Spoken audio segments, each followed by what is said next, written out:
Good morning, good afternoon, and good evening to governors around the world. I'm Johnny. I'm joined here by Asha and Leo. And today is going to be our first ever podcast episode So Baba and I started way back when I started to talk to him on Facebook. on what planet would players apologize for being. And we had an emotion of a piece of wood.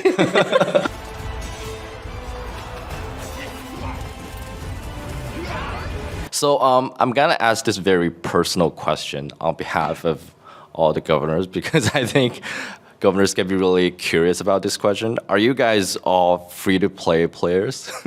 Oh, no, Leo is I think in terms of like our community team, Leo is the most Financially invested player. Currently, I have most of the cavalry commander maxed out. I feel like if you spend your money wisely, you can get the most value out of it.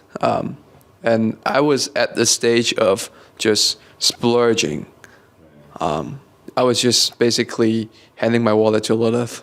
At one phase, I was just like, especially the phase where you want to get to T5 in a really fast way. And I want to clarify this with the governors because a lot of players think that Lilith would give whatever in-game benefits we want to to its employees. We don't get them. I mean, it's kind of a myth that we have the developer accounts, but we don't. I guess that the three of us, we all started out playing this game as our job, right? When I first started, I didn't even know that I had to join an alliance. So I would get scouted a lot by other players, and Leo told me that you should be careful if you get scouted all the time. Chances are you're gonna be attacked by other players. So I thought I just sent mails to the players that scouted me saying, please don't attack me. You know, this game is about peace and love. And the other governor replied, sorry. I just thought, what kind of game community is this? Like, on what planet would players apologize for being aggressive in an online game? And I'm actually still playing. I'm at my fourth KVK, I believe. And I also find myself in love with the cavalry. So I'm definitely a cav main.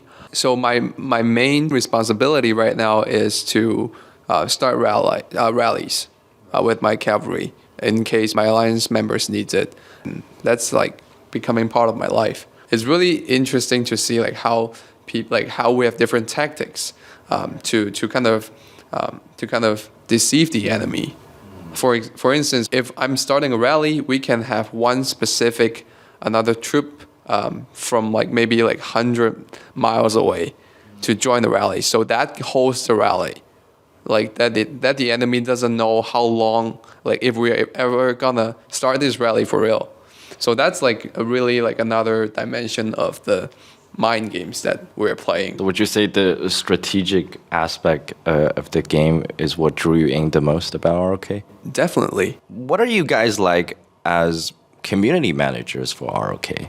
Well, what are aspects of this job that you had not expected before you joined Lilith? I remember my interview for Lilith, and there was one thing that was clear to me, that community manager is basically like a bridge between players and the developers. That's what I was told right in the beginning. You have to really know the game in order to understand the players, right? And then go talk with the devs. Because my problem in the beginning was I didn't know the game. So when it comes to the sentiment, right, I don't even know from the player's perspective, how is it? I can only deliver their comments. Yeah, I mean, I got a lot of dislike and hate because I sent out a lot of announcements related to the changes in patch notes. But I mean, it's always part of the job, and that because I represent Lilith, and players have every right to be mad at me because I'm somewhat the face of Lilith. Yeah. What do you think is the biggest challenge for you as a community manager? My biggest challenge during the beginning, it was a communication. I had this mindset that community manager has to know everything about the game. So I was afraid of saying something wrong about the game or asking questions about the game that players gonna think, hey, like she works at Lilith and she doesn't know it. There was a content creator, and he's still there, Friggy, a Russian content creator, and he would like actually guide me through the game. Like, you know, like you should focus on this commander or on that commander. And he was the first maybe a community member that I talked to, and like the fear of talking with the community kind of was gone after that. For me, it's more on the creativity side of things. So content creation is something that I struggled with because I'm not particularly an artsy person. For that, I try to consume more YouTube videos, try to view different formats from other content creators, and also kind of talk to players about what they like, what they prefer in terms of video format or post format. So we try to always create content that players like. And speaking of which, what is the one piece of content that you created that you were the most proud of? Does Discord quiz count as content? No, I'm just kidding. I'm just kidding. Maybe the behind the scenes on the commander's behind the scenes video. I love that video. This September, it was something that I always wanted to try. Like showing players what's behind the scenes like, making a commander in Rise of Kingdoms in the headquarters of Lurgo, and I really like to do more of that similar content in the future, if the budget allows, of course. I also really love the interview video in which you interviewed Baba. Tell us a little bit more about the behind the scenes of that interview. How did you reach out to Baba and everything? So Baba and I started way back when I started to talk to him on Facebook because he's a very well-known player in Rise of Kingdoms community. He's very well-known for his whale ability. And, yes. And he's always in the top ranking of Governor Powers. And I tried to reach out to him to do a text format interview. And that we did. He was very kind, and he was very polite, and tried to answer all my questions. After that, we got to talking on a constant basis. And in the last anniversary, we tried to invite players within the community to do with a more in-depth angle. So we invited Baba, and he's very very happy to help us, and we're really thankful for his help. I think the update videos, actually, that's the one thing that we are been doing for a year now. Oh yeah. Yeah. So the idea behind that was like we did a patch notes before on Facebook. Like we would just there was just like update text, and then we would insert some of the screenshots from test version, right? And then send it out. But then Facebook removed patch notes. So we were really like thinking about how do we find a way to tell players what's coming.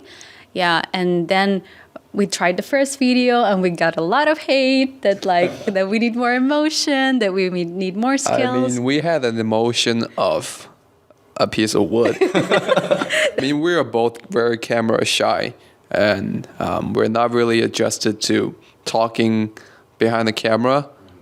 We were even recording it with an OBS because we didn't know how to set it up, and then we would just start recording and stop recording with a mouse. So it was really rudimentary, and now we have like a whole camera crew to help us, and the whole edit team to help us. Is really we've really come a long way from that, but we're still trying to improve our delivery. I know sometimes we have we're not smiling all the time, maybe because we're tired from some other work. But yeah, we're always trying to deliver our best and the most accurate information to the players in the update video. Well, now it's the next part of the podcast. We did an event on Facebook. We asked our players to submit their stories. We basically asked players to reflect on the past year. And now I'm going to let both of you guys choose two and read them. Who's going to go first? This is from Governor Zara. My RoK year has been filled with so much emotion and real-life impact. I've met many friends through RoK that have had a real life impact on me. Through their support and encouragement, I have started a new career that betters my life and that of my kids. On January the 1st, the cafe I was working closed and unemployed unexpectedly. The support of my RoK family helped me when I was feeling my lowest. They encouraged me and helped me polish my resume and practice my interview skills. They helped me land a job that has been able to give stable hours and income for myself and my family. And when another great opportunity came up in October, they encouraged me and gave me the confidence to go for it. And I got the job. I'm a single mom and I don't have the time for social outings, but through RoK, I can build and maintain my social needs. I've also made a lot of progress on my account, building my commanders, gear, hitting milestones. I'm proud of the work that I've done and the fun that I've had along the way. I'm not the best, but I love working with my RoK family. Together, we all bring something to the fight and we have an amazing time. I'm ready to RoK in the new year with my family. Love this story. Such a heartwarming story. This is very awesome. Imagine getting all the support from your alliance to actually polish your resume. You know, like I can't even ask Cheesecake to do that for me. Yeah. It's nice to see that, some governments don't play this game just to escape from reality, but, it has bettered their real life. So that was interesting to see. It's from Governor Andre. The first half of the year was boring and sad. Few friends quit, and one sadly passed away. And I was feeling it was time to end my RoK journey. It wasn't until around July that I met this amazing person called MJW. It started as an rank 4 to normal fighter chat about resources and stuff, and now we are engaged and soon to be married next spring. I can't imagine what would have happened to my life if I had quit RoK right there before meeting the love of my life. I'm grateful to the people who play this game and those who make it. Happy New Year to us and each and every one of you, and let's have another awesome year together. Well, congratulations. That was really touching, yeah. Beautiful story. It's not the first time people met in the game, right? There were other stories. Remember the Egypt event? We selected a couple that actually also met in Rise of Kingdoms and gave them the chance to travel to Egypt as their honeymoon trip. Oh, yeah. It was this July. It was really awesome to see people actually get together in real life and start a family. It's something that you actually rarely see in other games. Yeah, it is stories like this that really makes Rise of Kingdom more than just the game. Well, let me share mine. This is from Governor H69. Nice. It has been an awesome year. My kingdom has undertaken a bit of a remodel with lots of new faces and lots of faces from the past. We've had KVK's ups and downs and enjoyed all the events the game has to offer. My personal highlight was in our KVK heroic anthem. We were fighting in Zone 5 and it was an intense few days of fighting, and our kingdom members were all chatting on Discord voice when we need an archer rally on an enemy fort. So someone shouted, "Archer rally on fort, please." Twin, who is our main archer rally leader, and he said a barb fort rally by accident. Whoops. It was just one of those great moments where you're all there as friends enjoying a game, all laughing. I don't understand. How do you set a barb fort rally by accident? You're supposed to set a rally on the enemy fort. It doesn't look the same. Maybe he has maybe he has 6 marches and just forgot to. Well, that's it for the stories part, I think. What do you guys think about it? Of the stories. Well, it's like it's like a emotional roller coaster. Yeah. And that's it for the stories part. Leo, do you have anything else? Well, I actually have 2 separate questions for each of you, and I'm scared. right. So this one goes to Johnny.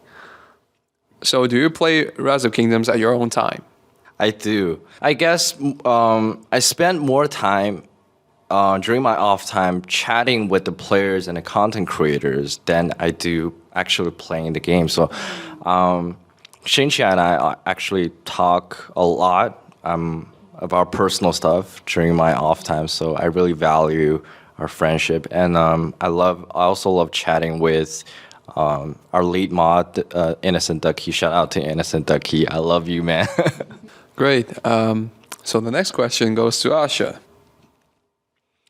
So what would you choose if you had a chance to either unlock all T5s or have 5 maxed out commanders of your own choosing? I could kind of deal with my T4. So I think for me personally, commanders. Commanders, Commander, really? the amount of resources you spend healing T5, It I is. don't have It is. And there's too many enough of healing that. resources. So I think better just stay with my T4. But I'm still in the process. Maybe next year I will achieve T5. Next year. Next you year. set yourself really high. It's been 3 years now. Well, Merry Christmas, governors. Happy holidays to all the governors. Thank you so much for your support and love and well wishes. Christmas and New Year, I think it's all about like the period where we bond with families and friends. And I think the idea behind this podcast is also to sort of a bond with our community and the player base. Yeah, let us know. What do you guys think about this? Merry Christmas and Happy New Year. Time to say bye-bye. Goodbye. Catch you guys later.